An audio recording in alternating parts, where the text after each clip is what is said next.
ဒီတော့ဒီမှာကျွန်တော်လေတော့ရောက်လာတယ်ဗျာမြို့ပြန်လေတော့တနေ့ရအောင်လေတော့တနေ့ရမှာငယ်ကလေးကို review လိုက်တာပါတကယ်ကြီးချီလို့ရအောင်ပါဗျာတော့ထူးဆန်းပါဗျာလေတော့ရဲ့ငှက်ပေါ့ဒါပဲမားတကယ်ကြီးတွေပေါ့မားတကယ်ကြီးတွေကျွန်တော်တို့လေတော့ရဲ့တို့ကမနာနိုင်တဲ့တကယ်ချင်းတွေတို့မားတဲ့တကယ်ချင်းတွေတွေ့ပေါ့လေကြည့်လို့ရအောင်ကျွန်တော်လာတရားလေးကိုကျွန်တော်တင်လိုက်တာပါ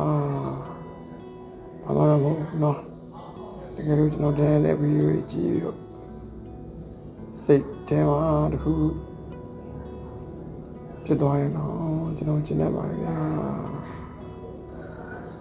ကျွန်တော်ဗီဒီယိုကြီးအစီအပြေလာပြီးရှင်းနေကျွန်တော်တောင်းပါမယ်နော်အားလုံးချစ်ပါဗျာ